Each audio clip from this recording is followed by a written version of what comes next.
First two witnesses for and against, and we will alternate. We'll have 5 minutes to present. All other witnesses for and against will have 3 minutes to present. In the final minutes of the committee where we get redundant testimony, we will move that pretty swiftly to 1 minute. With that, we are now going to call House Committee Sub for House Bills 2747 and 2047. Representative Bishop Davidson. Please begin when ready.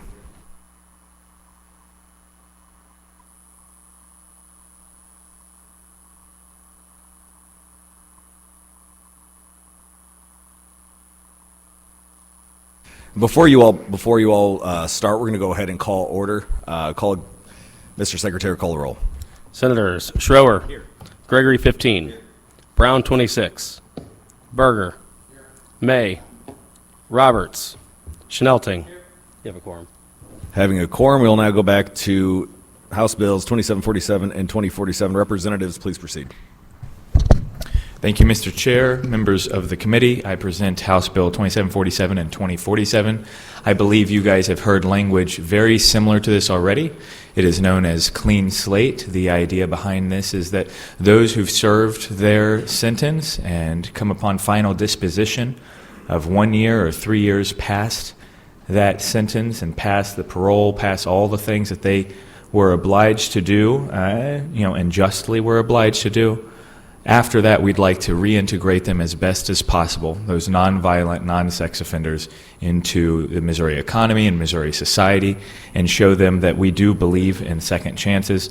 It's a good piece of legislation you guys have passed through out of this committee before. I will say and point out there may be a distinct difference, and what that is in Missouri, we are one of 2 states that allow, or I would say burden a judge with the responsibility of sentencing someone to death in the face of a hung sentencing jury. So after a conviction and after the jury has said this person is guilty of a crime, but then when they go to sentence that person and they're hung and they're undecided on how to sentence that person, currently a judge can sentence them to life without parole, and they can also sentence them to death. Like I said, we're one of 2 states that do this. What this would do is remove that singular provision of death. Life without parole are still on the table. But that is, I think, substantively the only difference between what you have already seen and what you see before you now. And with that, I will pass it over to my co-sponsor here, and thank you for your hearing. Yes, good morning, and thank you, Mr. Chair and committee. Thanks for hearing us, and thanks to to the representative for all the hard work that has been put forth. The best part about this bill is that individuals that have done the work will be given the opportunity to move forward in their life and have a better opportunity in life as far as employment, housing, and other things and resources that are needed for them to improve life values. With that, we're open for any questions. Thank you, representatives. Any questions on House Bills 2747 and 2047? Seeing none. Your first witness in support can please come forward. You will have 5 minutes.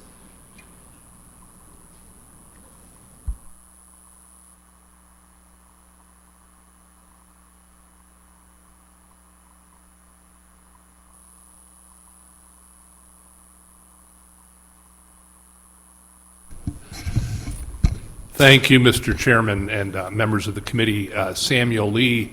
I'm a lobbyist, but I'm here appearing today on behalf of the Archdiocese of St. Louis Peace and Justice Commission, which I am a commissioner, a member of that, and testifying solely on the provision that the sponsor talked about, that is that it would that only jurors would be allowed to impose the death penalty. The judges would no longer be allowed to do that. I passed out a letter from the Archbishop of St. Louis. He was unable to be here today, but he wanted you to have this letter, and he supports that provision specifically. I'm not saying he doesn't support other provisions in the bill, but that's what his letter focuses on. As you know, the Catholic Church opposes the death penalty, but you don't have to oppose the death penalty. You could be in favor of the death penalty if you want to and still be in favor of this particular provision because it is such an important decision for jurors to make, first of all, whether to convict or not. And we don't allow, if you have a hung jury, for a judge just to convict. So why should we allow, if you have a jury that can't decide on the penalty, for a judge to impose the death penalty, which is the ultimate punishment? So we're asking for your consideration for this provision, that only jurors would be allowed to impose the death penalty in the state of Missouri. Happy to answer any questions. Thank you, Sam. Any questions? Seeing none. Thank you. We're going to move to those in opposition. The first in opposition, please come forward. You will have 5 minutes. And for all witnesses, make sure you have your witness forms filled out, leave it at the desk, and make sure you state if you are in support or opposition. Thank you, Mr. Chairman, members of the committee. Sean Rhodes, registered lobbyist, Missouri Sheriffs United, in opposition. You know, there's a lot of provisions, a lot of moving parts in this bill, and I know y'all have heard them, so I don't want to belabor the point. But one of the things that I'm not sure we're really talking about is the victim. So when there's a expungement hearing right now, you know, the victims are notified and they're able to talk about how the crime has affected them, and this would completely eliminate that from being able to happen. Also, I mean, I appreciate the sponsors done a lot of things to narrow it down to just certain crimes, but at the same time, these are also felonies that are committed. So with that, we'd be in opposition. I'd be able to take any questions y'all have. Any questions? Seeing none. Thank you for your testimony. Moving back to another in support. This is the last round for the 5-minute testimony, so make sure you have your witness form and you will have 5 minutes. Hello, thank you, Senators. Thank you, committee. Thank you to the representatives for sponsoring the bill. My name is Dr. Heidi Moore. I am the Executive Director of Missourians to Abolish the Death Penalty. We are submitting a packet which also includes a letter in support of the bill, specifically the judicial loophole portion of the bill for the non-unanimous jury decisions. We also have letters from Conservatives Concerned, that, which is a national organization, as well as victims organizations that support removing this piece of Missouri legislation. Jurors already have to be death qualified to be on a death penalty jury. So as a witness prior to me stated, there are people who support capital punishment but do not want this in the hands of an elected one judge and taken out of the hands of the jury system. I am a former probation and parole officer, and therefore from that stance, we have life without parole. That would be the automatic sentence. Therefore, we just hope that the senators and this committee keep this piece in the overall legislation. Thank you very much. Any questions? Seeing none. Thank you for your testimony. Moving back to the second in opposition. Again, this is the last round for the 5-minute testimony that we're going to move to 3-minute testimony hereafter. This might be a top 10 on the other side for Mr. Dienoff. Arnie, please proceed when ready.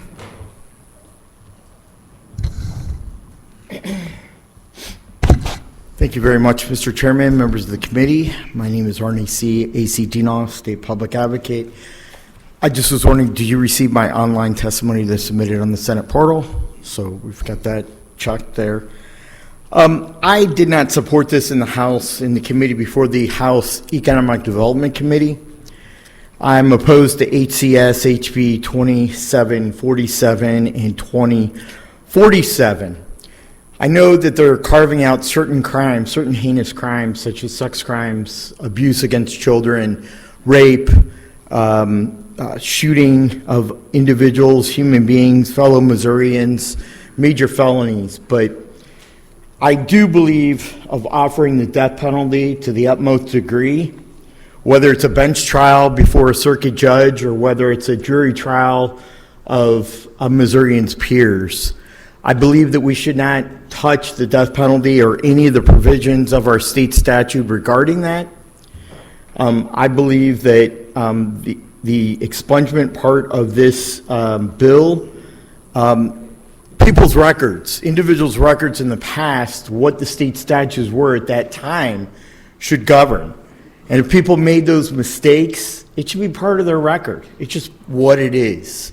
You know, no Missourian or no human being is 100% perfect.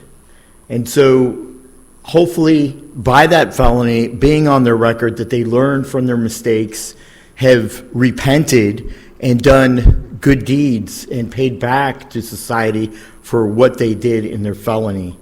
I think on somebody's record it should remain, whether the laws have been changed or our constitutional amendments have allowed something to happen today that they were doing before. As a matter of fact, there's somebody in the General Assembly that has a felony from being a drug dealer.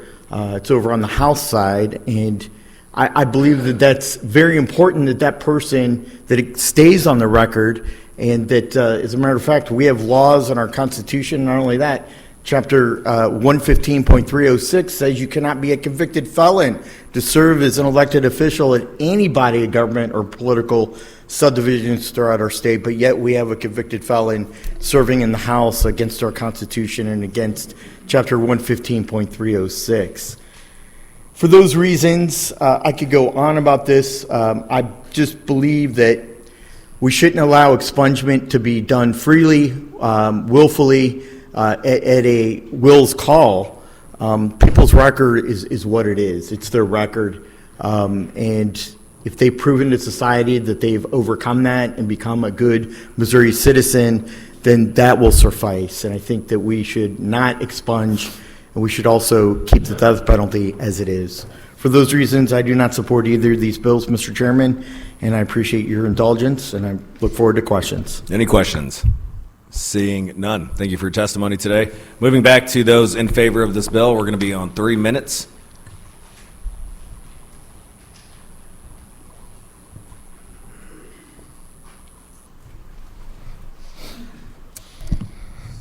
Good morning, Mr. Chairman, members of the committee. Thank you for hearing this bill this morning. I know that this committee has already heard my testimony on the clean slate provisions of this bill, so I won't harp on my points too much, but I do want to say a few things in response to the 2 pieces of opposition testimony that preceded me today.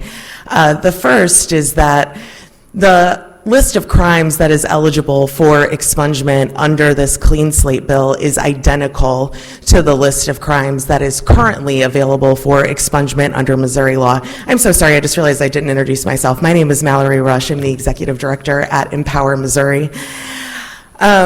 We're not changing the eligibility or the process for expungement in any way under this law.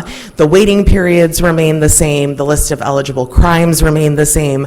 All of the qualifications that someone needs to meet through the petition-based process are exactly the same as the current law. These are largely nonviolent offenses where there is no victim. We're talking about a lot of drug charges under this provision where, quite frankly, typically the person that's been hurt the most is the perpetrator themselves. And so, I think that it's really important for us to remember that folks are not supposed to be punished for the rest of their lives for a minor crime that they committed, in some cases a decade ago. We've had a woman who's come and testified on this bill for many years. She's a single felony on her record for writing 1 bad check just over the felony limit so that she could keep the lights on in her apartment for her and her children. After a lengthy prison sentence, she's now been out for nearly 10 years and still has a hard time being able to get employment above the minimum wage, to be able to get quality housing for herself and her children. And she has said many times that she feels like her kids are doing a life sentence with her just as a result of that one bad check, which I'm quite sure that the folks at the electric company were reimbursed for. So I would really like to thank the sponsors of this legislation. I think that it is really important for modernizing the expungement system in this state, which is really all that this bill does, is it takes a system that already exists and it automates it in line with technology that exists and that has been used in states across the country to help people to have better opportunities for themselves and for their families as well. So thank you so much again to the sponsors of this bill, and I am happy to take any questions you might have. Thank you, Mallory. Are there any questions for the witness? Seeing none. Thank you. Moving back to those in opposition. Seeing none. Now we're going to go just a straight line of those in favor. Next witness in favor, please come forward.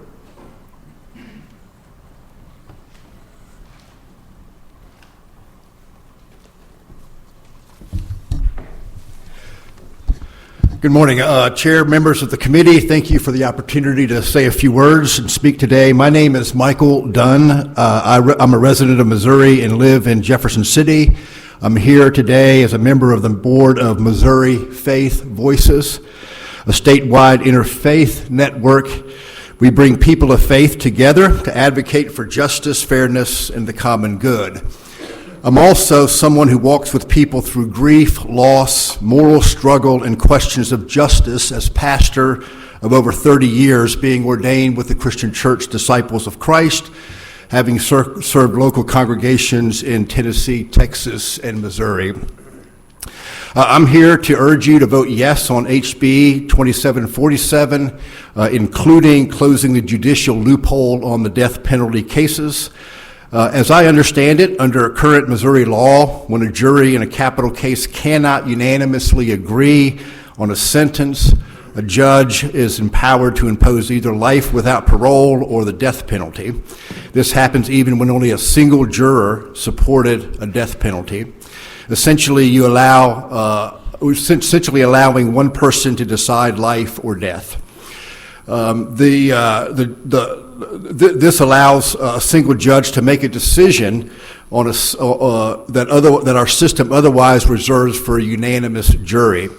It restores the role of the jury as the voice of the community, and it ensures that when a jury cannot agree, the sentence defaults to life without parole, still a severe and serious punishment, but one that respects the absence of consensus required for the death penalty.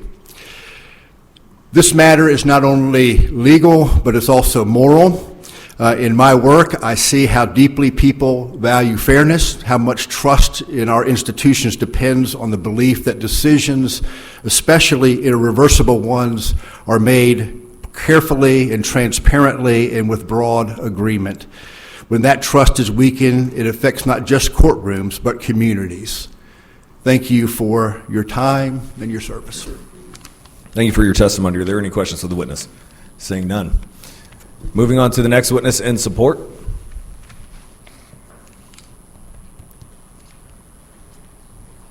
We'll have a couple more witnesses on the 3 minutes, and then we're going to move to 1 minute. We have gubernatorial appointments after this committee as well. Mr. Chair, members of the committee, Chance Hepla here on behalf of the Missouri Chamber of Commerce and Industry. We just want to go on record in support of this legislation, specifically the expungement process change in this legislation creates a pathway to optimize and enhance Missouri's expungement process, as you know, making it easier for individuals to reenter the workforce and reintegrate into society. And so as much as this is a bill that refines that process, it is also a workforce development bill. It gets people back into the workforce. That is typically a top of mind for a number of our employers, is filling those gaps and filling those jobs that they need to fill. And so with this, we believe that this might enhance the state of Missouri's workforce development process. And so with that, we're happy to go on record in support of this legislation. Happy to take any questions. Are there any questions for the witness? Seeing none, thank you for your testimony today. Thank you. Next witness in support, please come forward.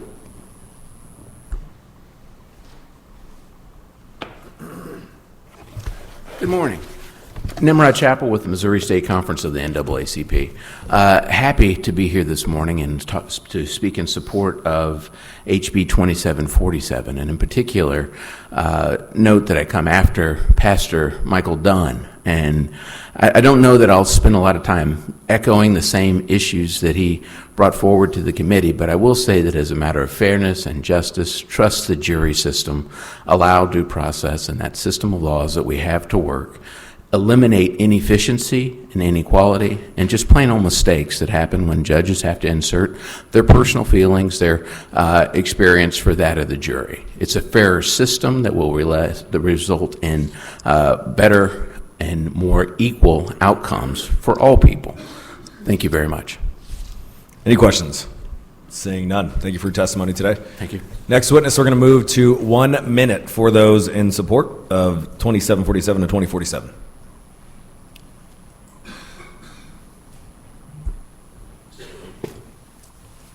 Thank you, Chairman and Committee. Kurt Wickmer, representing the Missouri Catholic Conference in support. Speaking just from a process perspective, ostensibly, our courts bifurcate death penalty trials between the judgment phase and the sentencing phase in order to give the jury its voice. And it would seem that this sort of legislation that gives more power to the jury would seem in line with that kind of logic. Also speaking from a religious perspective, the Catholic Church believes in second chances, and naturally clean slate legislation works well in hand with that. So for those reasons we support, and I open myself up for questioning. Any questions? Seeing none. Moving on to the next witness in support.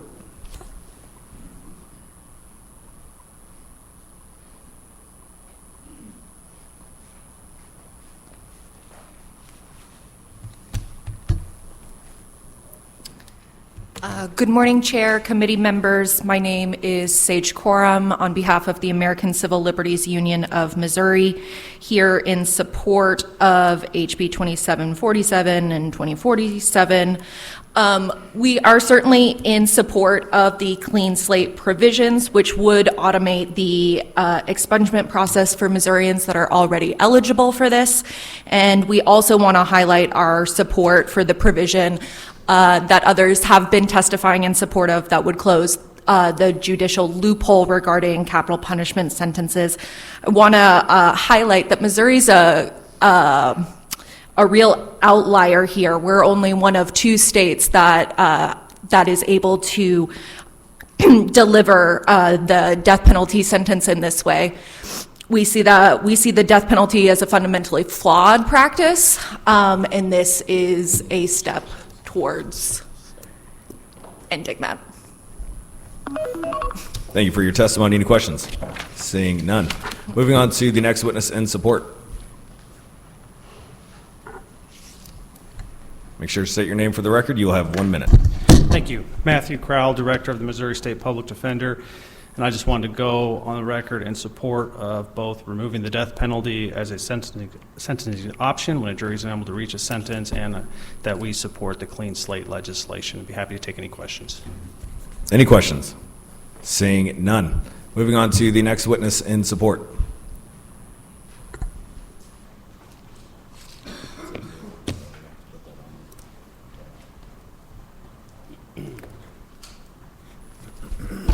Good morning, Chair, members of the committee. My name is Jeff Stack. I'm with the Mid-Missouri Fellowship of Reconciliation. We also want to go on record supporting HCS HBS's 2447 and 2047. We support the clean slate measure, good reform measure, giving people a second chance. We're also very strongly in support of closing that judicial loophole. And we're reminded just of how precious the jury system is to get things right in our community, our society, to try to make sure that mistakes don't happen. Jury of the peers is so fundamental to our democratic society. One case that reminds me of the problems with not relying or accepting the decision of jurors. Back in 1983, a St. Louis jury deadlocked over whether to impose a death sentence on Ellen Reasanover. She was, in fact, not guilty, but one juror held out on saying that she should not be sentenced to death. Years later, they found out that, indeed, she was wrongly convicted. So, but for the stand of the one individual, she would have been executed by now. So, your time has expired. Are there any questions for the witness? Seeing none. Thank you for your testimony today. Moving on to the next witness in support. Seeing none. Any for informational purposes on 2747 and 2047? We're going to move back to the 3-minute margin for you all. Good morning, Mr. Chairman. Hampton Williams with the Missouri Insurance Coalition. I want to thank Representatives Terry and Davidson for working on this bill, as well as yourself, Mr. Chairman, as well as Senator Williams. We have raised some questions and concerns about the notification process with regard to these expungements. We represent members who are credit reporting agencies that have access to this data. This bill would create a civil cause of action for those who are retaining expunged records beyond a certain period of time.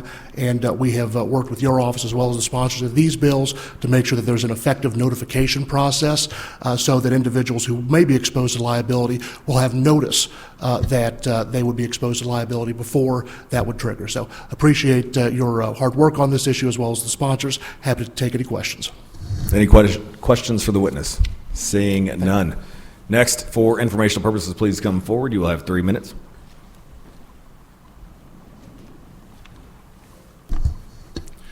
Mr. Chairman, members of the committee, Eric Jennings on behalf of the Judicial Conference of Missouri. On the original bills, I had laid out several concerns with the mechanism relating to this. The House sponsors have listened to those concerns, reconfigured the process, and I would be glad to answer any questions. Any questions? Seeing none. Thank you for your testimony today. Any more for informational purposes on House Committee sub for House Bills 2747 and 2047? Good morning.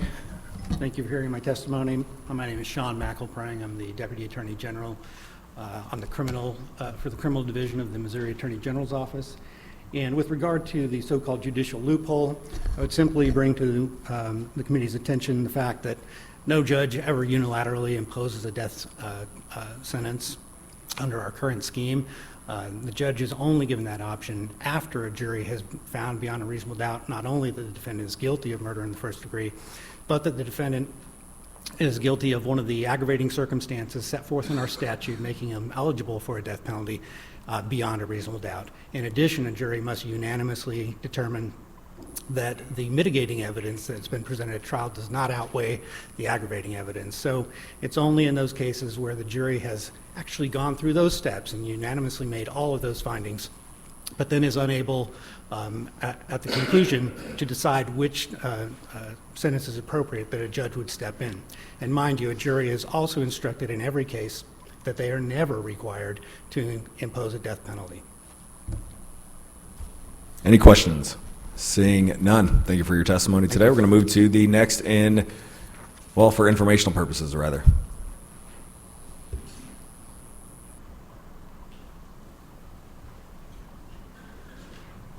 Thank you, Chairman, members of the committee. My name is Bev Aylen. I'm testifying in informational purposes only because about 26 years ago, I was in the same room for a different bill. The bill before it was on the death penalty, abolishing the death penalty. And so my heart started beating, like it does in church sometimes, where you have to get up and say something. And so, darn it, I wasn't going to testify, but my heart started beating a while ago because I see this trend to get rid of the death penalty because God instituted the death penalty after the flood. He set parameters around it, but I see a trend to abolishing it and being kinder than God. And just in case there's a reporter here, 26 years ago, I had a young man come up to me after the hearing and said, well, we've had the death penalty in Missouri since 1993. And I said, oh, no, the big flood. But God instituted the death penalty, so we can't abolish it. He said it set parameters around it, so let's take care of that. Thank you. Thank you. Any questions for the witness? Seeing none. Any more for informational purposes on 2747 and 2047? Seeing none, that will conclude the public hearing on House Committee sub for House Bills 2747 and 2047. We'll now move to House Bill 1977 by Representative Cook.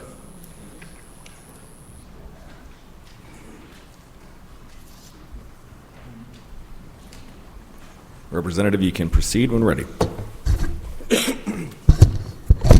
Thank you, Mr. Chair and committee, for hearing House Bill 1977. My name is Benny Cook, represent the 143rd District, Marys, Phelps, and the largest county in the state of Missouri, Texas County. What you have before you, this is removes the notarization off the 96-hour hold civil detention. We've heard this bill before. This bill has been passed, signed by the governor. Some of the judicial part of this had some concerns with the notary of who should actually be able to sign the affidavits and supporting documentation. And the additions that we did put in here are peace officer, licensed physician, mental health professional, registered professional nurse, and employee acting on behalf of the hospital.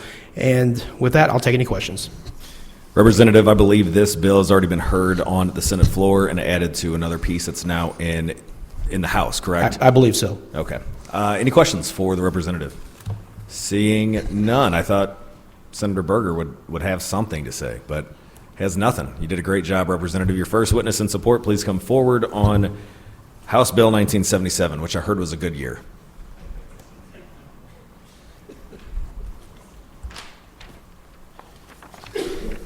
Mr. Chairman, members of the committee, Jamie Murphy on behalf of the Missouri Hospital Association, wanting to go on record in support of this bill. Currently, there is no notary requirement. All we're saying is when a hospital personnel or a law enforcement agent fills out the paperwork, the court just accepts that Jamie Murphy from the hospital is in fact Jamie Murphy. That's all this bill does, and it did pass out on Senate Bill 1015.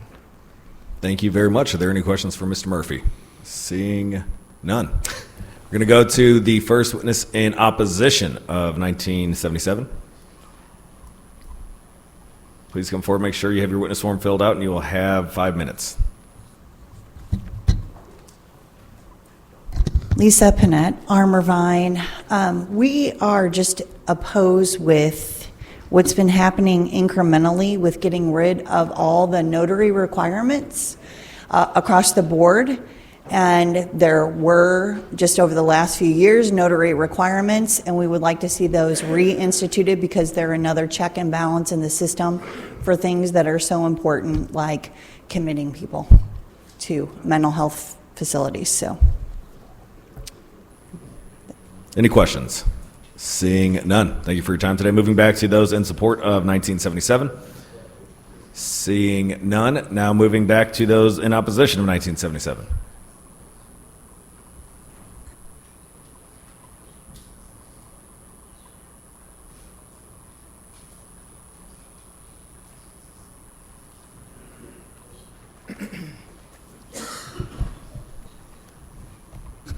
Thank you, Mr. Chairman, members of the committee. My name is Arnie C. A.C. Dinoff, State Public Advocate.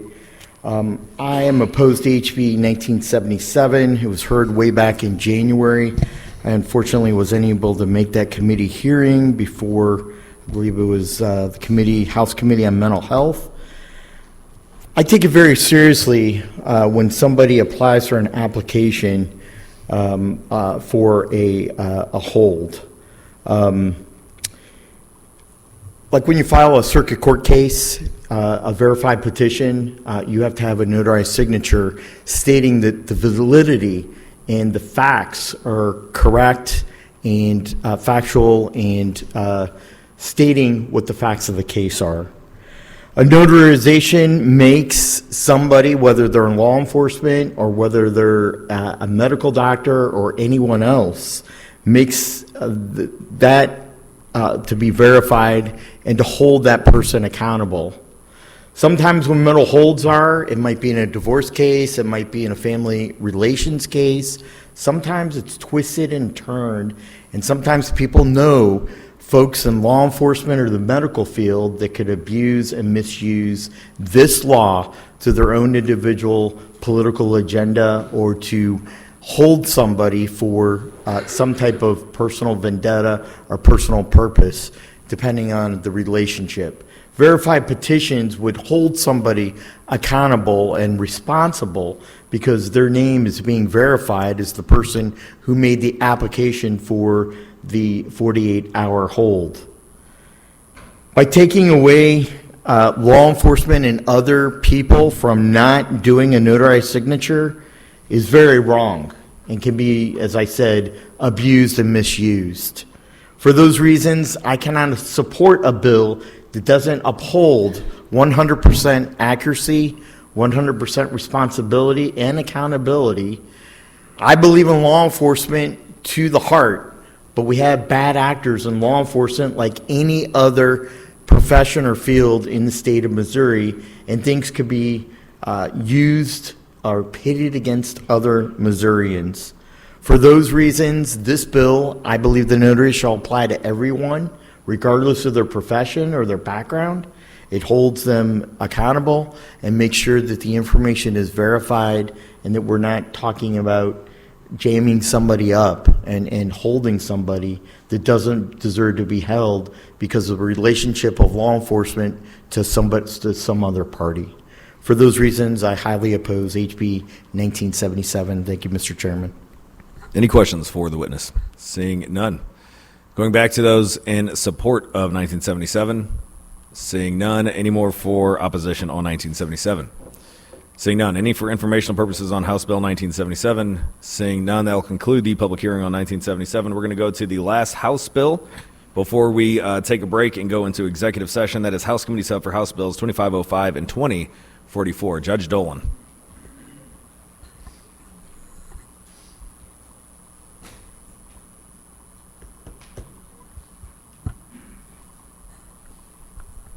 You got the rock star with you again today.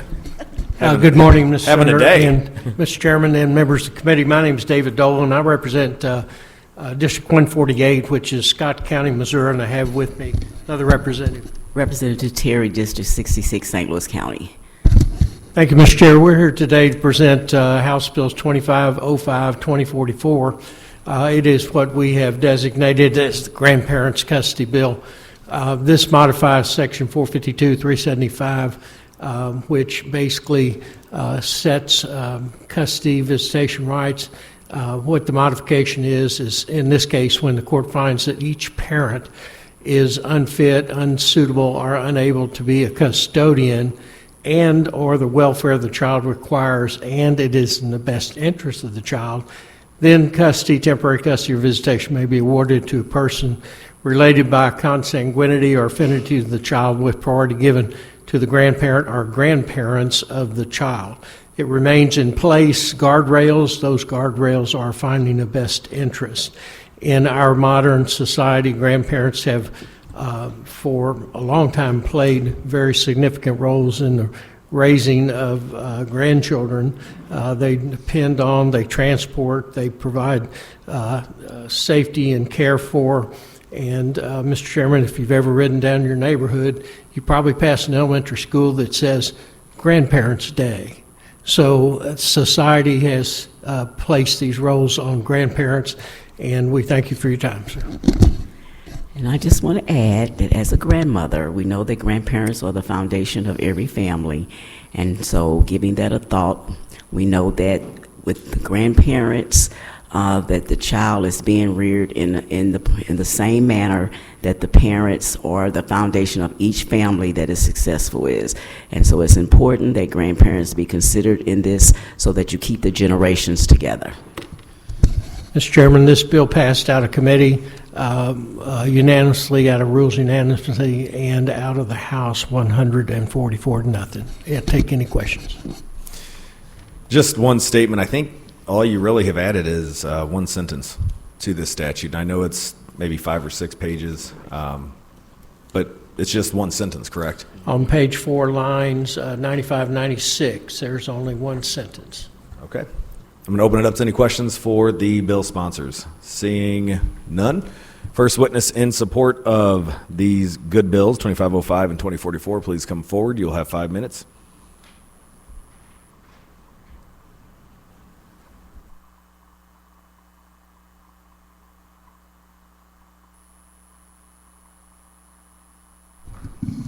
Lisa Panett, Armor Vine. We are very much in support of this legislation. Personally, we have someone in the community that is in one of the most prestigious areas in St. Louis County, and she had her grandchild, actually a couple of her grandchildren, and they were taken because she put them in a private Catholic school and refused to vaccinate. And they literally took those children away from her and placed them in a trailer by the river, no joke. So for these reasons, we are very supportive of the legislation. Any questions for the witness? Seeing none. Moving to those in opposition of 2505 and 2044. Seeing none. Going back to those in support of 2505 and 2044, please come forward.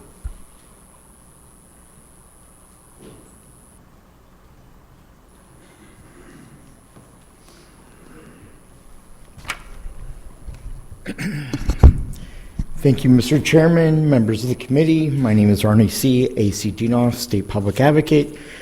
First of all, I wanted to say that I submitted my online testimony in support of both of these bills on the Senate portal. Hopefully you had received it. Is that correct? Thank you.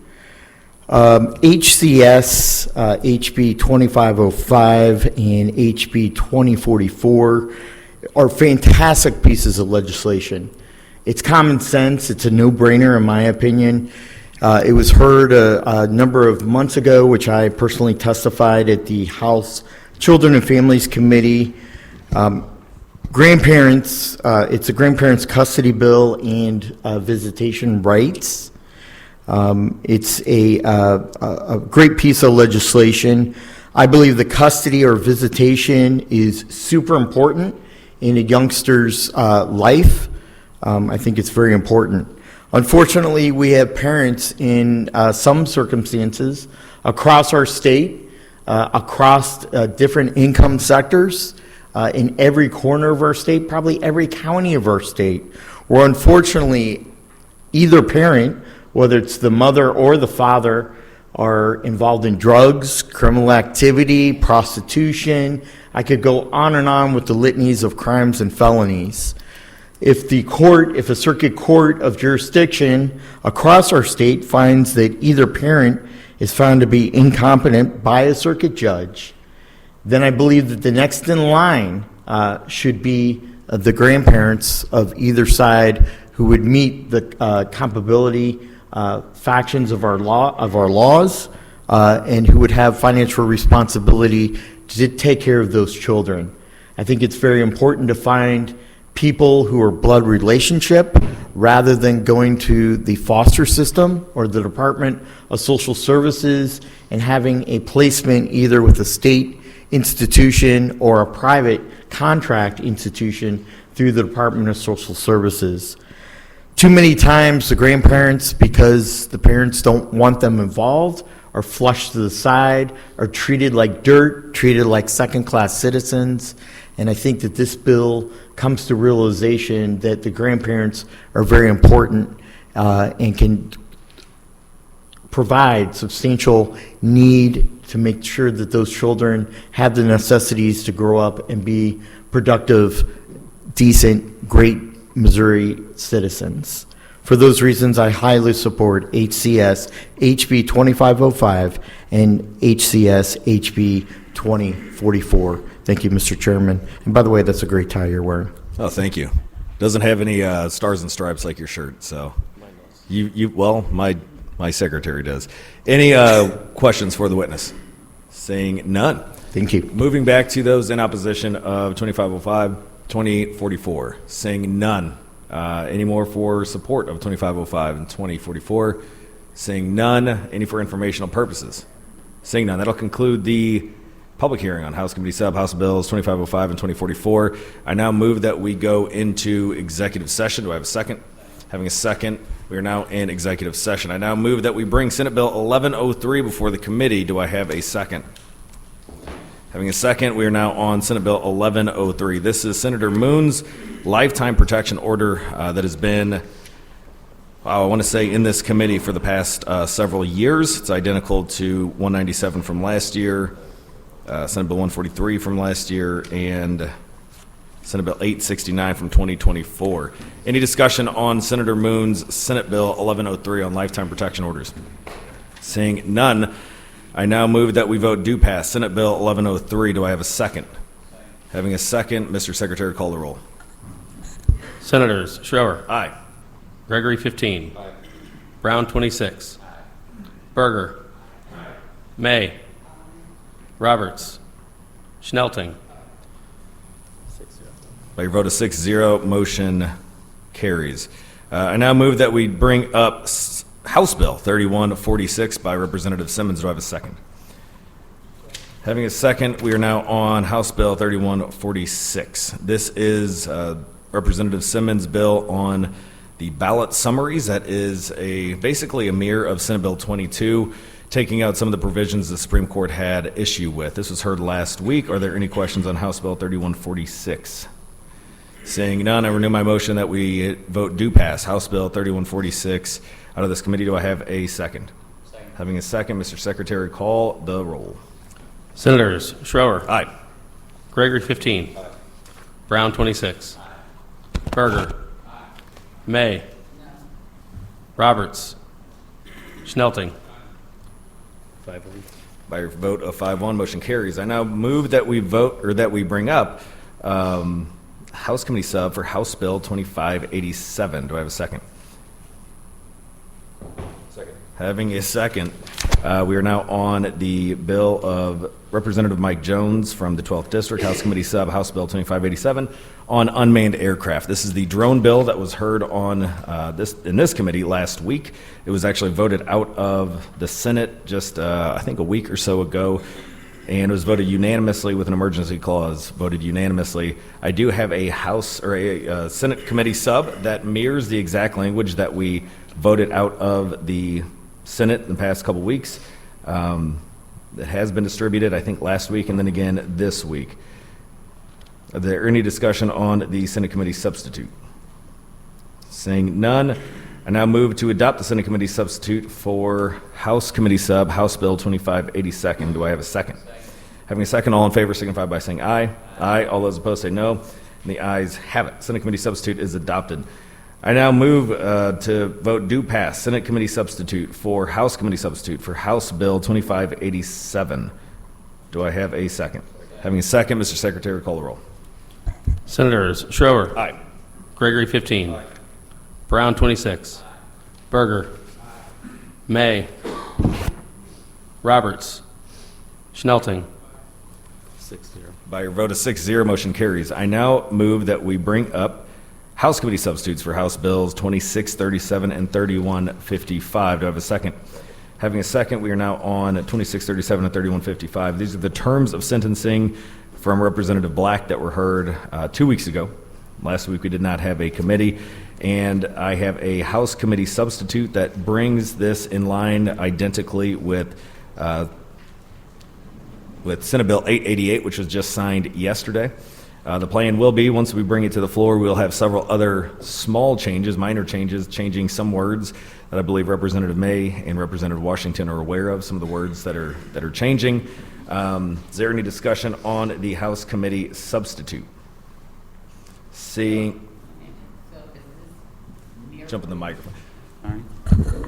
I remember, hearing the bill, but basically it was changing some words, like from offense to conviction. But Correct. Is it mirroring what we did in SB 888? Yeah, so this will mirror, the substitute mirrors identically what we signed into law yesterday, but by the time it hits the floor, we're going to have some changes that I want to pass over by you and Senator Washington and Senator Roberts' staff as well, since I think Senator Roberts is gone again.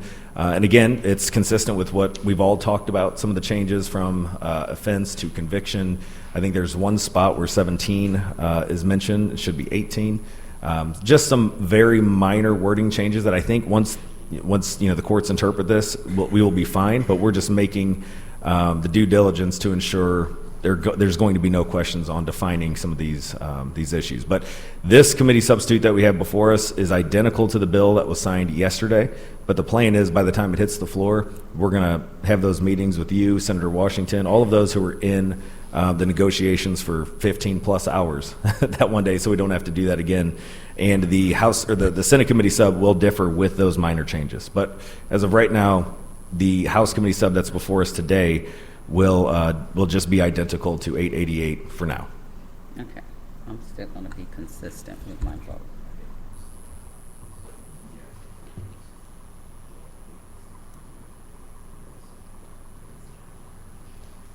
Any discussion? Mr. Chairman.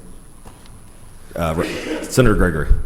Mr. Chairman, I have an amendment, Senate Committee amendment ending in 01S. It's been distributed, and I would move for its adoption. The amendment has been distributed ending in point 01S.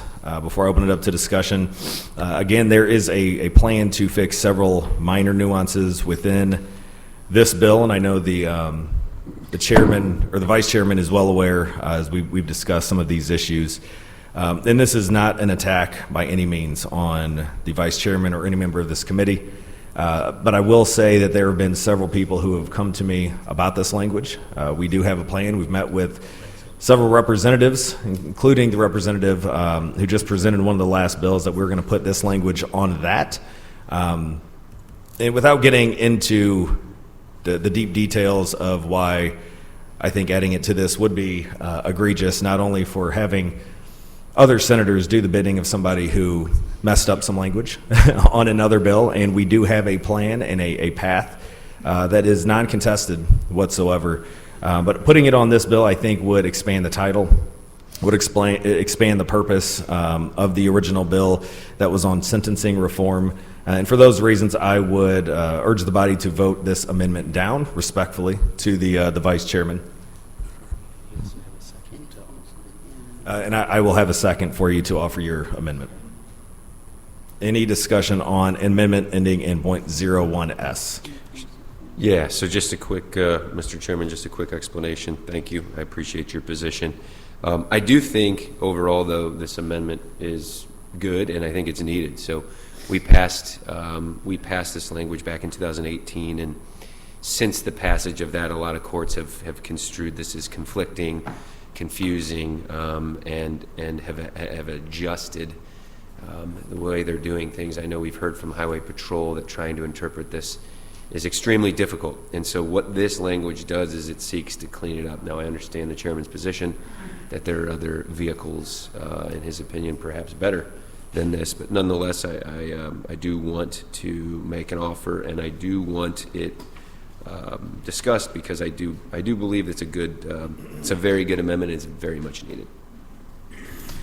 Again, I will just reiterate, I am the handler of this bill, and I will guarantee that if this does get on, we're stripping it off, and I will fight for any other bill that this language would get onto, because we have had discussions with several other members. The sponsor, not this sponsor in this committee today, but the sponsor of this original language has not come to me at all.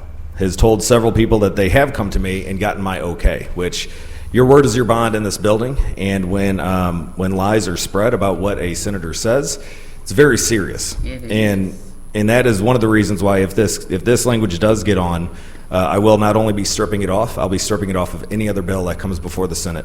So with that, I'll open it up to any discussion. Senator May. Yes, so I'm trying to see, so is this bill, you're trying to clean up some language in reference to the sexual registry? Because there's a lot of pages to this amendment. Yes. You didn't go into details about specifically what this is. Sure. I've got it right up here, and I can take you through each of them. Thankfully, I don't think there's a dispute as to whether or not the language is good. It seems to be something that is universally agreed upon. Of course, I cannot confirm that with 100% certainty, but I have not had any conversations yet with anyone who's particularly against the language itself. Okay, and this is dealing with the sexual registry? Yes. Yes. So, Senator, I'm just going to vote no on this because I have not had a chance to vet this language. I totally understand. Yes. Okay. Any further discussion? Senator Brown. Yeah, I was had a question for the amendment sponsor. Senator Gregory. Do you know what, so I would imagine this would have some kind of title, change the original title. Do you know what that would be? Let's see.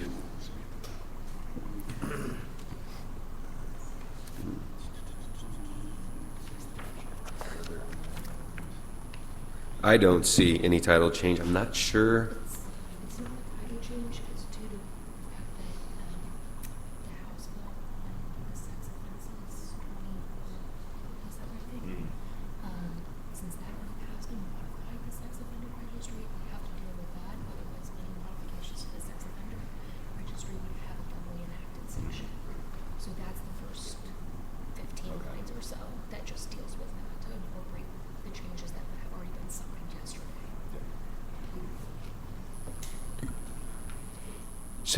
So no title change. Okay. Just going through this, there's a lot in here, so I had concerns that it would go beyond what was essentially a rather narrow scope in the original title. And so, yeah, just wanted to voice those concerns. Any further discussion on Amendment 1, ending in .01s? Seeing none, we'll have a voice vote. All those in favor signify by saying aye. Aye. All those against say no. No. And the noes have it. Amendment ending in .01s has been voted down. Back on the Senate committee substitute for House Committee substitute for House Bills 2637 and 3155, I do want to state that Senator Berger, if I could inquire of you briefly.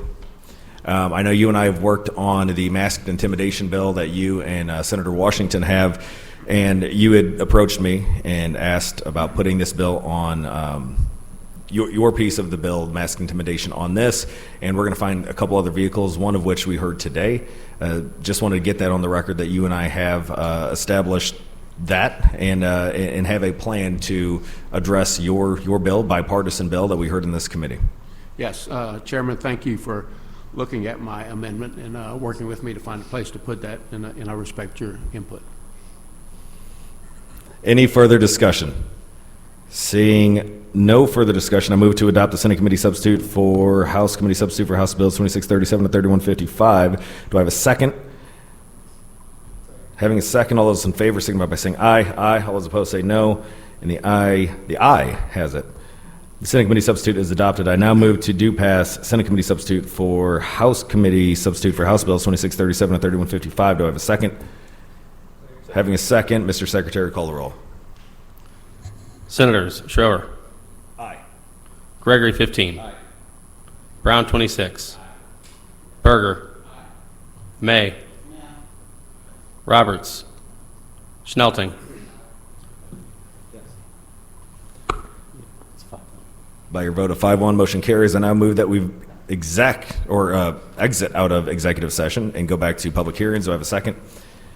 Having a second, we are now back on the public hearings, and I'm going to move to Senator Berger's bill on 1468.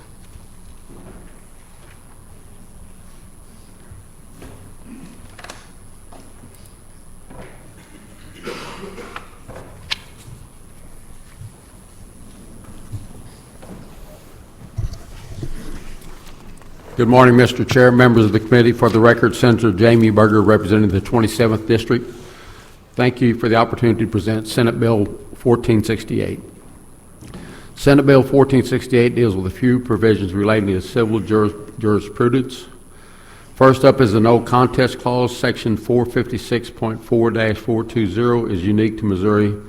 It was intended to provide a safe harbor cause of action for plaintiffs who were considering filing an action related to a trust that had a no contest or interim clause. The current statute created some confusion, so this legislation looks to address those issues. This legislation establishes a clear process for interested parties to seek a judicial determination as to whether proposed action would trigger such a clause. The bill also outlines specific circumstances under which no contest clauses are unenforceable, including situations involving public policies or concern where individuals are participating in proceedings without asserting affirmative claims. Overall, these changes are intended to reduce uncertainty and litigation risk while preserving the intent of trust creators. Next is the Missouri Income and Principal Act. This was enacted decades ago and amended last in 2001. The revision in this legislation expands the fiduciary's ability to characterize trust income, thereby accommodating more modern estate planning techniques. In addition, the bill makes a targeted change to Missouri's bankruptcy exemption statute. It clarifies that certain retirement-related assets remain protected, but not from claims arising out of a final judgment of dissolution of marriage or legal separation. At the same time, it ensures that the interest awarded to alternate payees or assignees in those proceedings remain exempt once received. This provision is intended to balance creditor protections with equitable distribution in family law matters. Finally, the bill updates provisions relating to attorneys' fees and agency proceedings by removing an existing statutory cap on hourly rates, allowing courts greater flexibility to determine reasonable fees based on the circumstances of each case. I'd be open to any questions, but there will be people behind me that would be more versed to answer these questions. Thank you for allowing me to present. Thank you, Senator. Are there any questions on Senate Bill 1468? Seeing none, your first witness in support, please come forward.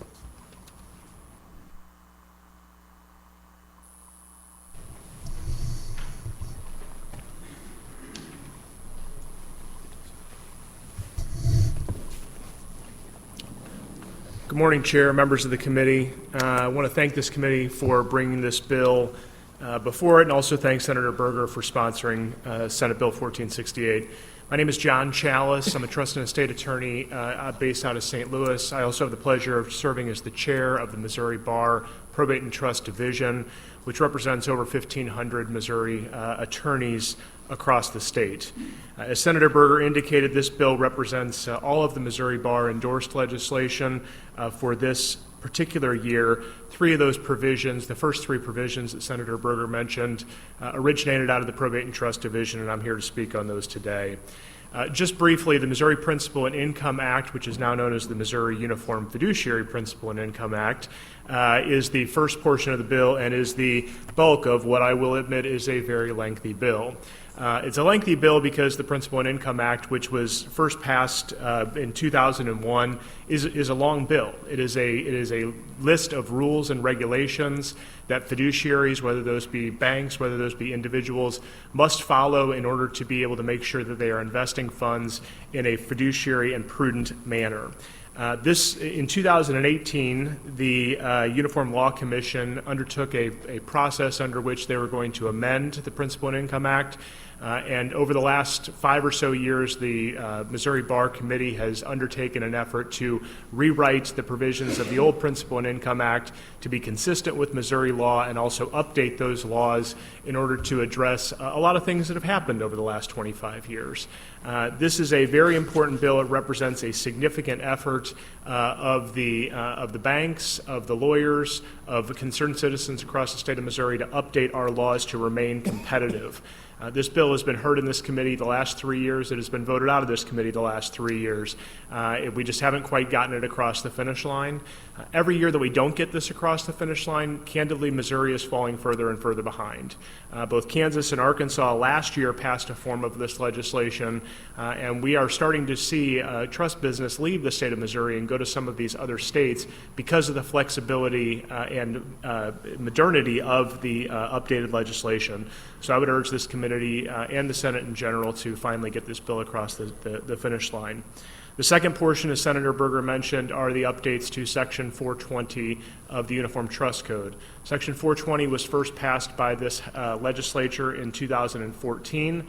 It is not a uniform provision. This is something that was custom drafted in the state of Missouri dealing with interim or no contest clauses. That legislative statute has become a model that has been used by other states across the country to allow for certainty in issues where beneficiaries may want to bring an action challenging something in a trust, but this allows them to first go to a court and say, "Court, if I do this, will I be disinherited?" So it's a very useful procedure, and it has been well adopted across the state. However, over the last 12 years, there has been a lot of confusion about certain nuances within that statutory scheme. So the Missouri Bar undertook a process to bring together the interested stakeholders, including probate judges from across the state, practicing lawyers, and other individuals, to update that and to address a number of the issues that have been seen over the last couple of years. And the result of that is what is now before this committee. Importantly, we're not changing anything related to Missouri substantive laws as it relates to no contest clauses. They would still be allowed as they have been before, but this just makes some tweaks to the procedure to allow for more certainty in that process. And then finally, I'll speak on the small change to Section 513.430. It has always been the law in the state of Missouri that if coming out of a dissolution, someone receives an IRA, then that IRA is not going to be something that is attachable in bankruptcy. The tweak that we've made is that under the current version of the bill, there must be a qualified domestic relations order or quadro. In more and more divorces, quadros are not being used or they're not being entered. entered. So this just clarifies that if you receive an IRA as a result of divorce, regardless of whether there's a quadro entered, it would remain exempt from bankruptcy. With that, I'm happy to take any questions. Any questions for the witness? Seeing none, thank you for your testimony. Oh, you were hiding behind Eric. Senator Brown. Out of curiosity, what's a quadro? It's a qualified domestic relations order, so it's a specifically statutorily recognized device that allows for accounts to be transferred as a result of a divorce, Okay. And allows for them to retain the character that they had prior to the divorce. Okay, thank you. Thank you, Senator. Any further questions? Seeing none, thank you for your testimony. Moving to those in opposition of Senate Bill 1468. Seeing none, back to those in support of 1468.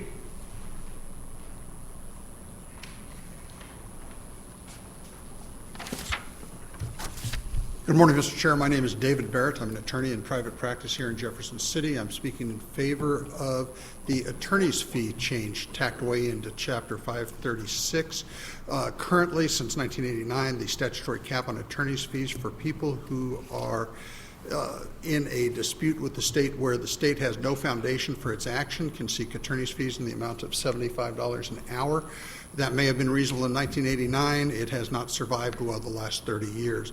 There was a lot of debate about what the amount should be. The biggest problem being what is reasonable in Cape Girardeau, what is reasonable in St. Louis, and what is different in reasonable in Jefferson City vary. We think perhaps the judges or administrative law judges would be better able to determine what an appropriate fee is, of course, subject to appropriation. Right now, people, when they are fighting with the state, when the state, again, has no real basis for the action, are getting back dimes on the dollar for the expenses that they incur. We simply would like the state to fully reimburse people when there's no basis for the actions. And we thank you. I'd be glad to answer any questions you have. Any questions? Thank you so Seeing none, much. thank you. Moving to the next witness in support.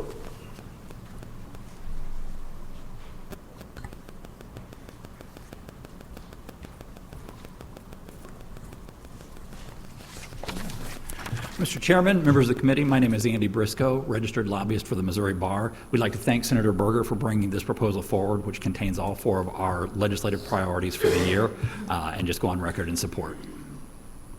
Thank you very much. Are there any questions? Seeing none. Next witness in support.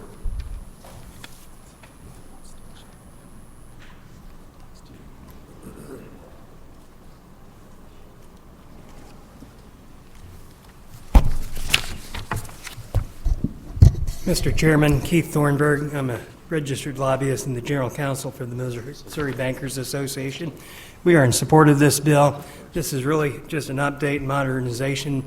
A lot of our banking attorneys touch all these areas that are presented, and this, it's a dense bill, but it really is just updating and improving the code, and we're grateful to the sponsor for carrying this. Thank you. Any questions? Seeing none. Next in support? Seeing none. Any for opposition? Seeing none. Any for informational purposes? Please come forward.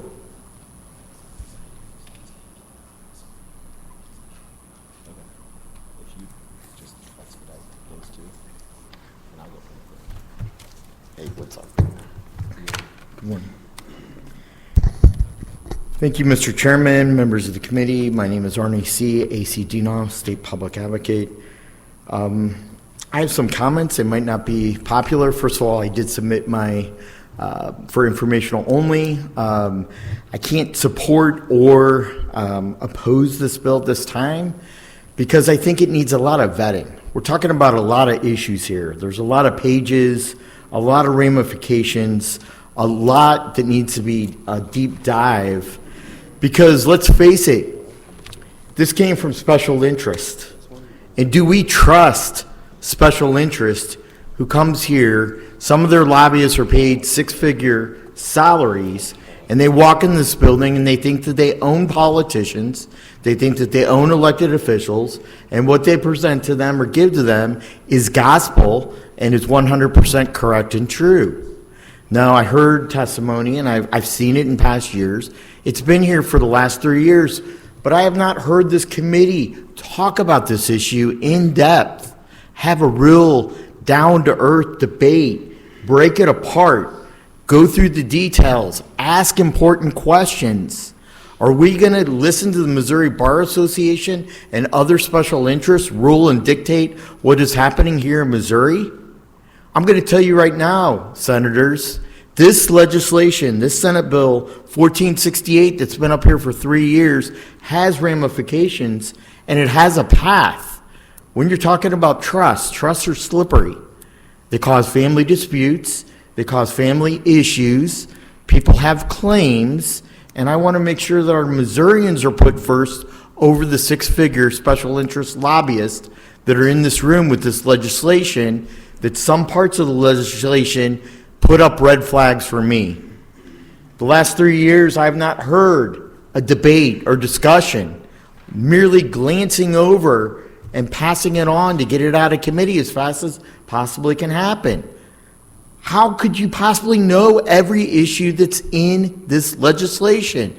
This legislation is, I forget what I believe it's hundreds of pages that was passed back in 2021. So I'm asking this committee, after 3 years, have a spirited debate and a discussion and not listen to be dictated by special interest. This needs vetting and much needed research. It needs a diving into the facts and breaking it down. As a matter of fact, we have so many legislative research people that are nonpartisan on staff. I'd like for this committee to bring one of those people who have done, hopefully, a deep dive and come to the Arnie, committee. I'll give you a couple seconds. Your time has expired. Thank you. And come to the committee and give the facts. Senators, this is a scary path. And the end of the line, the end of the day, this legislation is not for prime time at this point. It needs a deep dive, and I ask you to do the deep dive and put in the work that's necessary to ensure that Missourians are first over any special interest in this building. Thank you, Mr. Chairman. Did this bill make your top 10? Definitely not. Okay. It's a scary bill, in my opinion. Some things I agree with, some things I don't. Well, I know you and Senator Berger will work together on making this bill better. You know what? This is a great Missourian. This man is a great Missourian, and it's not with him personally. I think, unfortunately, sometimes people give him things because he's a good guy, but I just want to make sure that Missourians are first on this one. Any further questions? Seeing none. Any others for informational purposes? Seeing none, that'll conclude the public hearing on Senate Bill 1468. We are now going to move to Senate Bill 1457. I'm going to turn the gavel over to Senator Brown.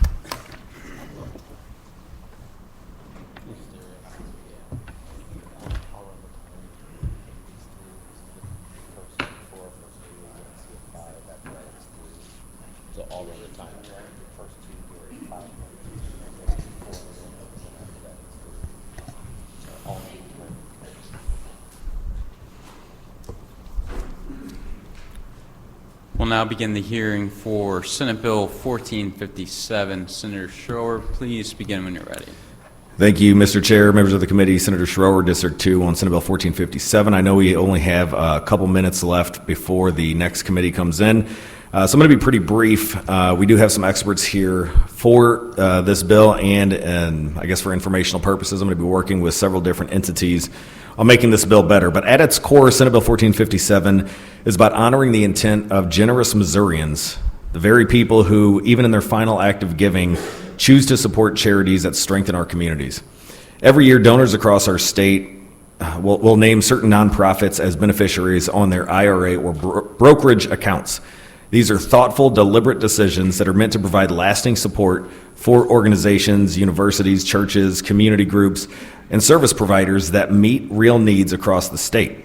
But unfortunately, what should be a simple and respectful process is now becoming arduous and anything but simple. Today, certain financial institutions impose unnecessary and burdensome barriers that prevent charities from receiving gifts in a timely and straightforward manner. Instead of promptly honoring the donor's wishes, these institutions often require excessive paperwork, create lengthy delays, and impose conditions that go far beyond what is even reasonable, and you'll hear about many of these today. Senate Bill 1457 restores a certain balance within our state, ensuring that when a Missouri donor names a charity as a beneficiary, that gift is delivered directly and promptly without unnecessary delay, excessive fees, and without invasive demands. This is not a novel idea. In fact, many states are going this route. With even 2024, the state of Iowa enacted a very similar, nearly identical law. It passed with unanimous bipartisan support and is already working, ensuring that charitable gifts reach their intended recipients efficiently and respectfully. With that, I'll be open to any questions, and I do have some witnesses here that will talk further in depth about this issue. Thank you. Do we have any questions for the senator? Seeing none. Anyone that would like to testify in favor, please come forward.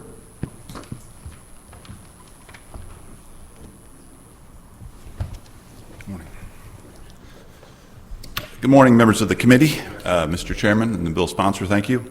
David Fiedler with the L. Simmons Foundation. Our organization helps people create estate plans that take care of their loved ones and at the same time leave significant gifts to Missouri charities. I'm here to speak in favor of Senate Bill 1457, and here's why.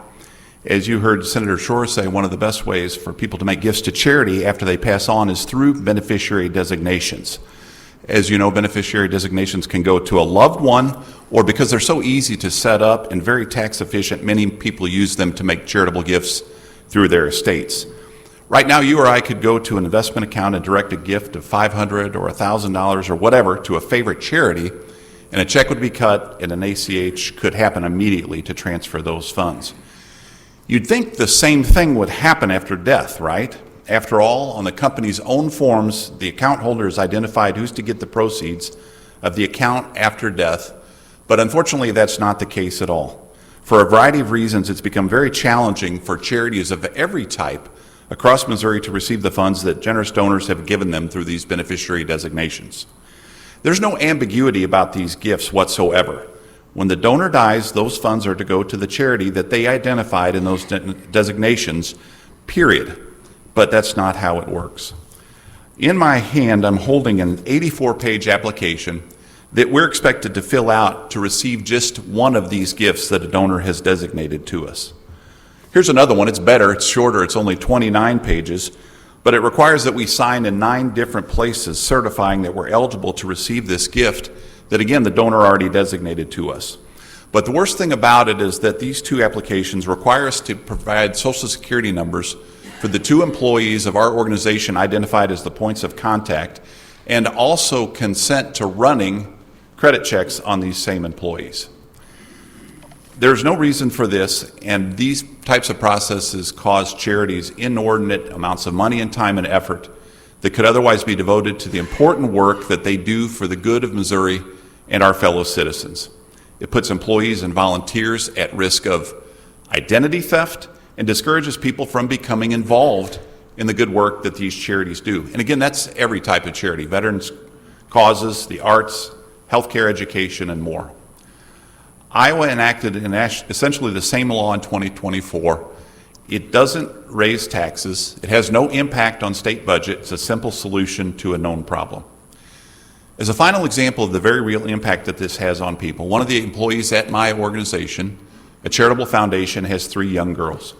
He and his wife wanted to buy a larger home for their growing family. But because of these insane rules, at the same time he's trying to buy a house, he's also subjected to numerous credit checks, simply to allow our organization to receive gifts that donor directed, since he's identified as the point of contact and has to hand over his Social Security number. Our organization, thanks to generous donors, received 47 of these gifts last year. And each time we had to fill out a similar application, and each time he had to hand over his Social Security number, or else the donor-directed gift would not be released to us, and that's just not right. The purpose of Senate Bill 1457 is clear.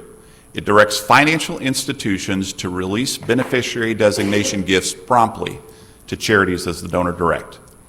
These institutions can't force charities to become their customers to receive this gift, and it prohibits them from asking for a Social Security number, dates of birth, and other personal information for employees, board members, and volunteers. It simply allows the support to flow to charities just as the donors intended, so that these charitable organizations can continue doing their important work for the good of all Missourians. Thank you very much for your consideration. I welcome any questions you might have. Thank you for your testimony. Do we have any questions for the witness? Senator May? Yes. So for clarification purposes, who is requesting that information? Who is requesting the information? Yes. The financial institutions that hold the accounts that these donors direct the proceeds to us. So if I'm a bank. Yes. And I'm holding proceeds of a deceased individual. Yes. But in that deceased individual's will or whatever. Yes. He says that this money should be donated to said charity. Yes. So what, I don't understand why would it be necessary to investigate the employees of the charity? I'm not getting it. That is exactly the question and the troubling aspect of this situation that this bill is intended to correct. There's no reason whatsoever for it. So does the law give them authority to do that? No. Because I'm trying to figure out, is there a gray area in the law somewhere that's giving them the authority to question the will of the deceased? No, it's the practice and policy of the individual companies. Oh, thank you. Any further questions? Seeing none, thank you for your testimony. Thank you very much. First up, that would like to testify in opposition. Please come forward. Seeing none, anyone for informational purposes only?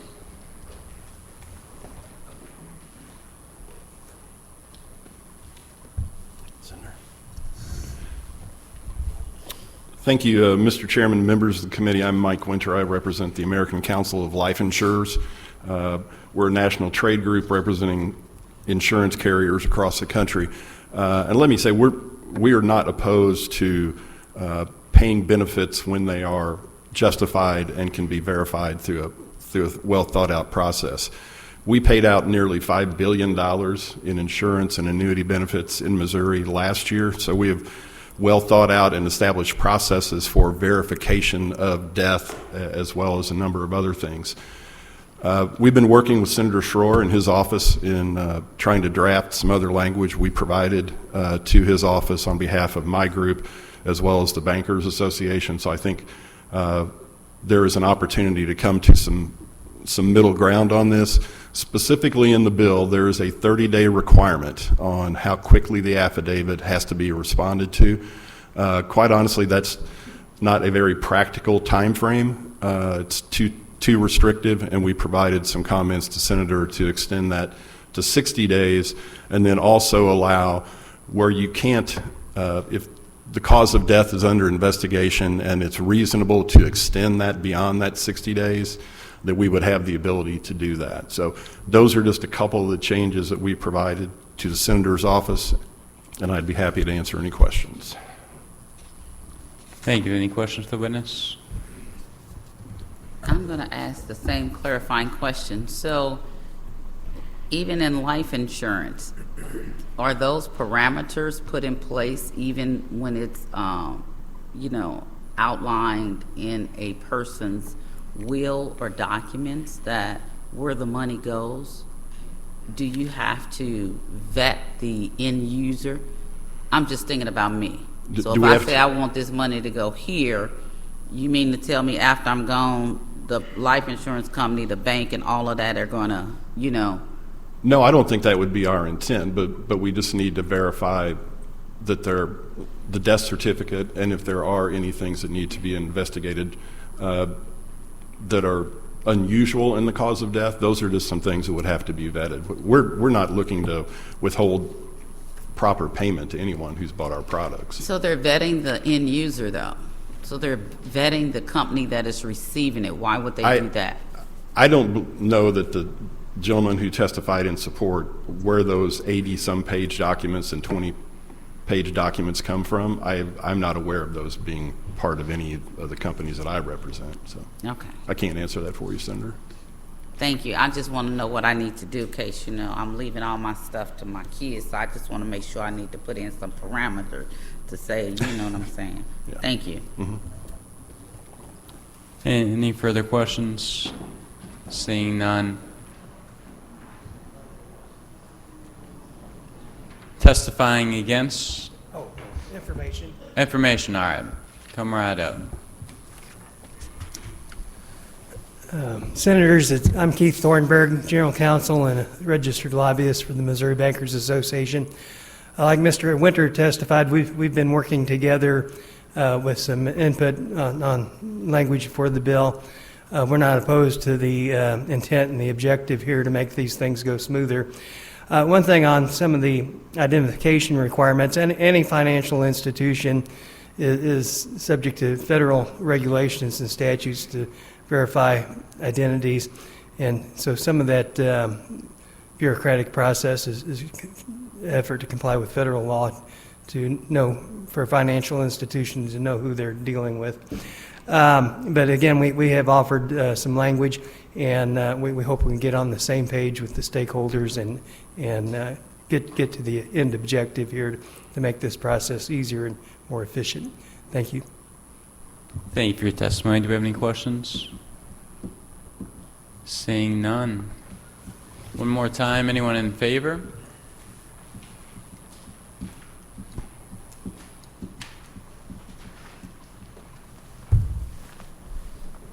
Mr. Chair, again, John Chalice. While I am the chair of the Missouri Bar Probate and Trust Committee, I am testifying in my individual capacity. I'm the managing partner of a law firm with 26 lawyers in St. Louis, Kansas City, and Springfield, Missouri. At any given time, we have probably between 300 and 400 active probate and trust administration matters. And I'm just testifying in favor of this bill today to let the committee know that this is a real problem that we deal with in trying to effectuate the testamentary intent of Missouri citizens, where charitable organizations are being required. And I don't believe that there's any ill intent on the part of the financial institutions. And candidly, we don't run into these issues very much with local Missouri-based financial institutions. These are the large institutional custodians of these IRAs and other assets that just have very strict policies and procedures that sometimes I think get a little bit sideways. As the gentleman testified earlier, there's a number of states across the country that have fixed this legislatively to allow the financial institutions and custodians to have the information that they need, but not be able to request information that they don't need. And I'll just give one example. So most of these custodians currently require a death certificate. And while that may seem like a good requirement, these charitable organizations are not statutorily entitled in the state of Missouri to go and request a death certificate. So how can they provide something that they're not able to actually get? So one of the provisions in this bill allows information to be provided to those custodians through an obituary, which makes perfect sense, or probate letters of administration, which makes perfect sense. Some indicia of death to demonstrate that the account holder is deceased, but not something that the charitable organization is not able legally to be able to acquire or provide. So I am in favor of this bill and happy to answer any questions. Thank you. Do you have any questions to the witness? Thanks. Seeing none. Next up, in opposition. Seeing none. Informational purposes only.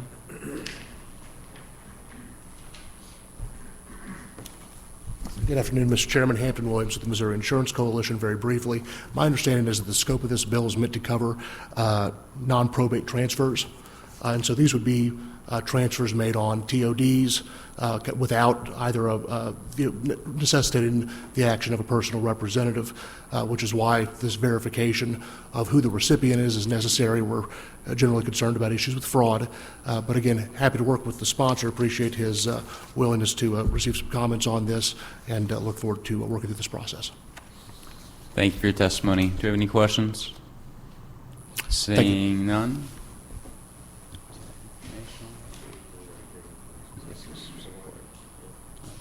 Back to those in support of the bill.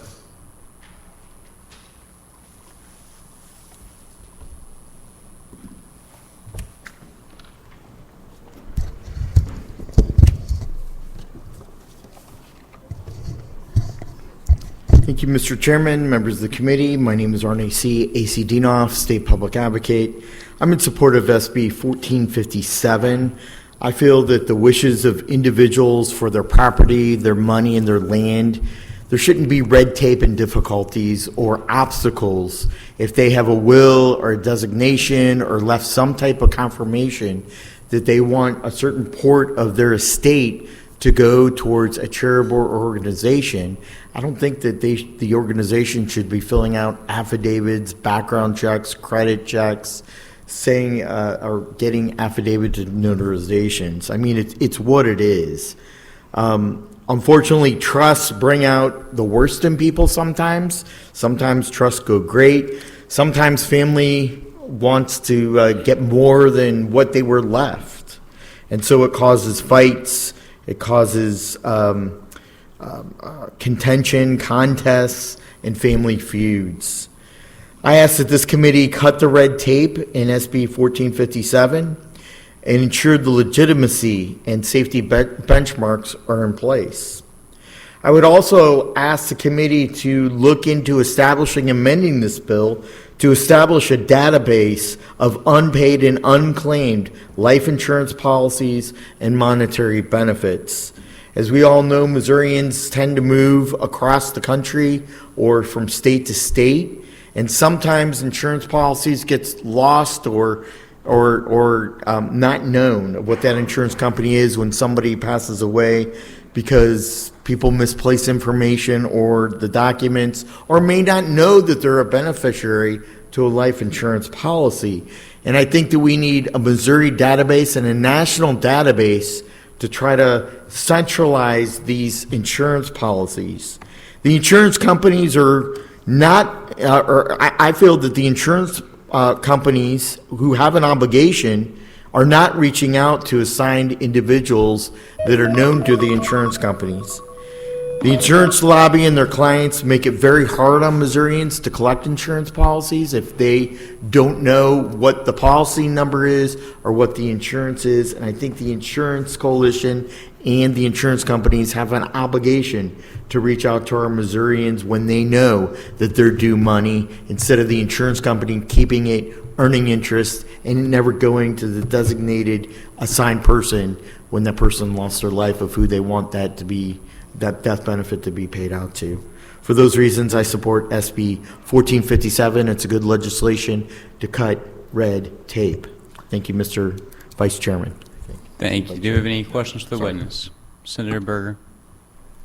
Arnie, when does your legislative team sleep? You know, it was a rough day yesterday. Local elections happened, and I'm probably going on maybe an hour's sleep. You know, it's just what it is. Driving back and forth too, right? Yeah, how about a cup of coffee? Exactly. Any further questions? Seeing none. Anyone else to testify in opposition? Seeing none. Anyone for informational purposes only?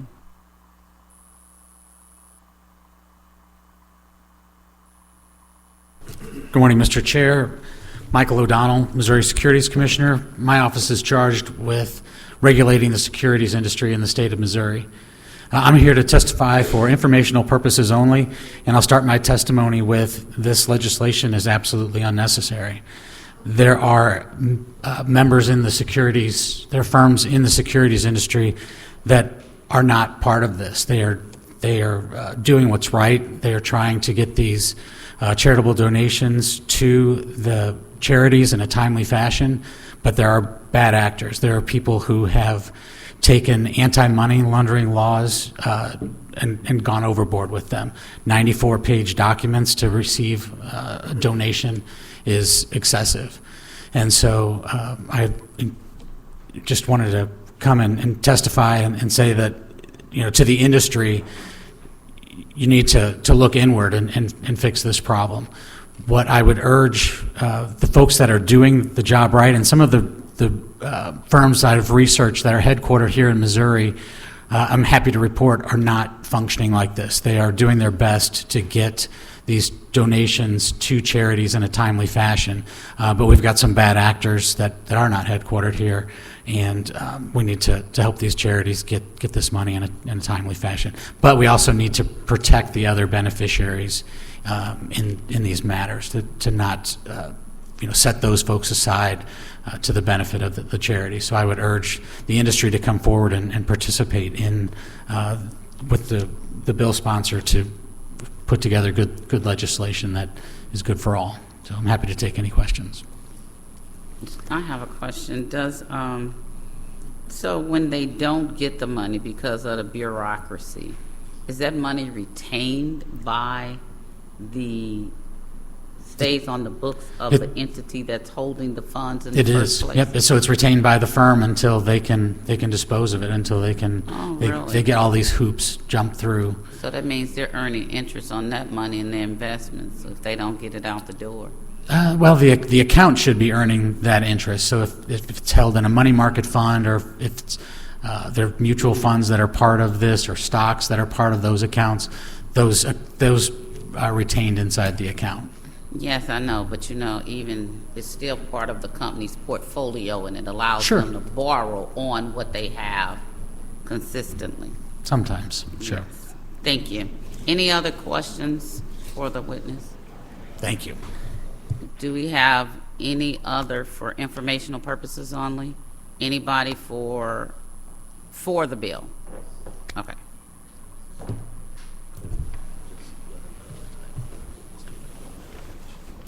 Thank you, Mr. Chairman. And we're moving to 1 minute each because we got a committee coming Sure. in here in 10 minutes. Yep. Thank you, Sam Panettiere, on behalf of Children's Mercy Hospital and Clinics in Kansas City. I'd like to go on record in support. We would argue that this is very necessary. Would also agree that it is no local institutions that we're having issues with, but our philanthropic team is very passionate about this. The bill was passed in Iowa, has eased a lot of burdens for them.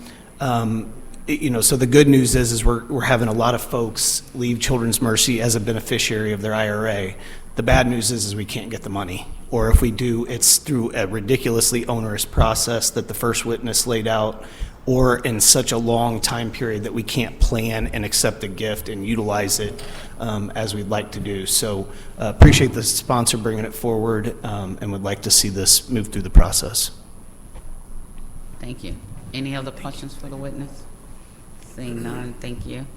Do we have any other in favor? Any in opposition? Informational purposes only. Going once, going twice. Sponsor, Senator, do you have any final comments on the bill? Nope, just ready for 1391. No problem, thank you. That will conclude the hearing on Senate Bill 1457. We will now start the committee on Senate Bill 1391. Thank you, Madam Chair, member of the committee. Again, Senator Schroer, Senate District 2, for the record, on Senate Bill 1391. This is identical from Senate Bill 741 last year. And to be very brief, this addresses a critical stage in our criminal justice system, and that is the post-conviction review in cases involving the most serious penalty, and that is death. Under this bill, when a circuit court imposes a judgment and sentence of death, this bill will make it that the court will immediately determine on the record whether the defendant is indigent. If the defendant is found to be indigent, the court will appoint 2 qualified attorneys at that time to begin preparation and litigation for post-conviction relief and proceedings under the rules of the Supreme Court. This change ensures that the representation begins earlier, reducing unnecessary delays and helping ensure that the claims are properly developed and presented from the outset. It brings clarity and structure to the process that is too important to be left uncertain. And importantly, this bill also ensures that Missouri remains in compliance with applicable federal law on governing the appointment of counsel in capital cases, including standards tied to certification by the U.S. Attorney General. This bill is not about changing outcomes, just strengthening the process and making sure it's done in an expeditious fashion. And I've got a couple witnesses in support like we did last year. I'll be happy to answer any questions. Thank you. Witnesses in support.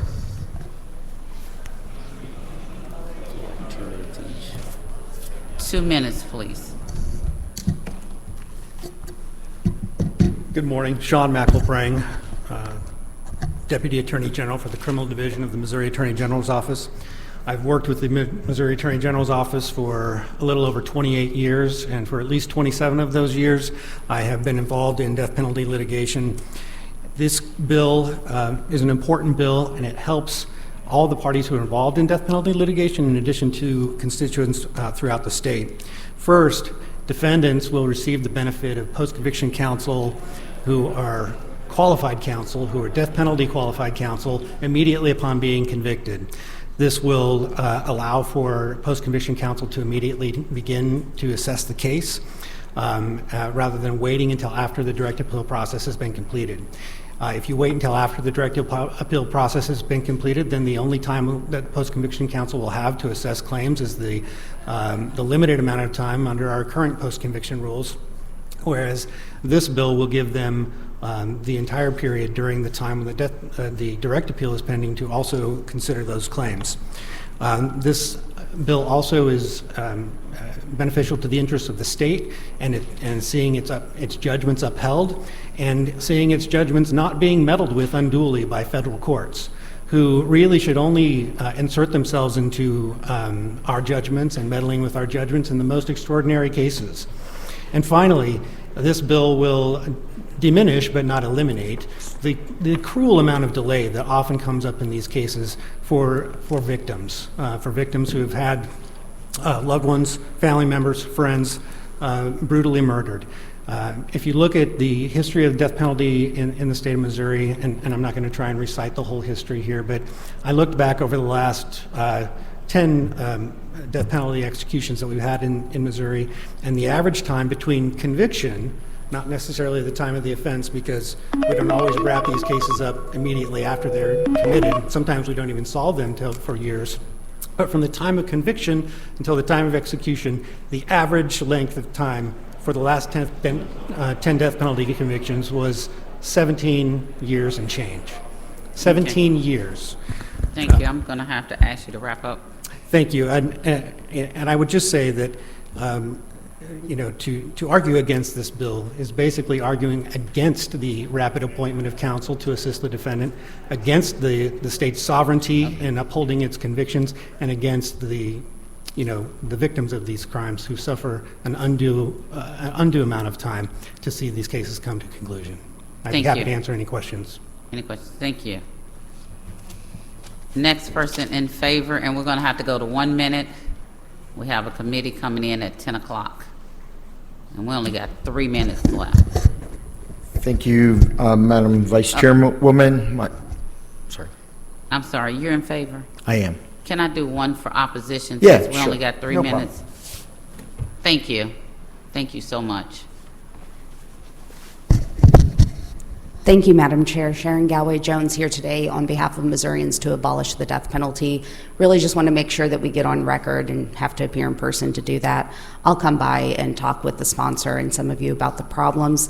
Very, very summarizationally, it creates conflicts of interest between the trial team to do this. Very few states opt into this federal process, and we would like to remain one of the ones that don't. But I'll come by and give you all details. Thank you. Thank you. In favor.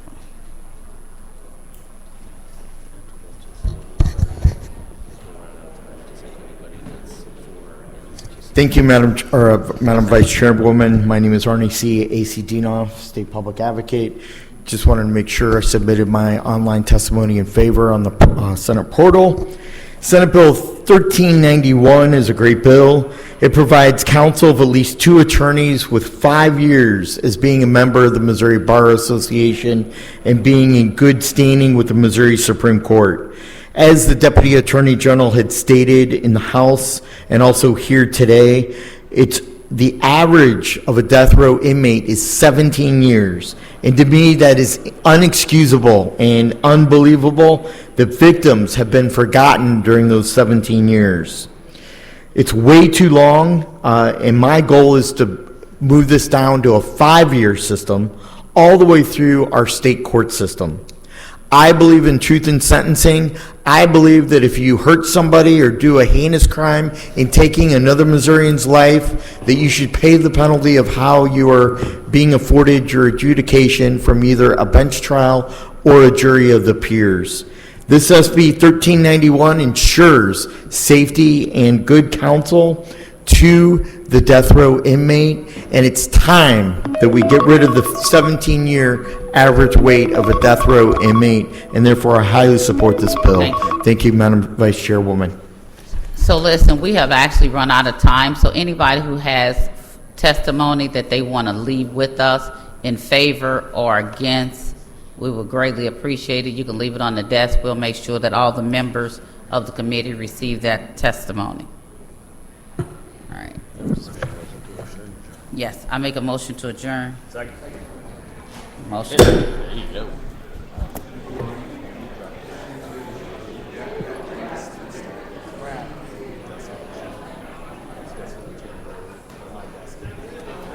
Oh, yeah.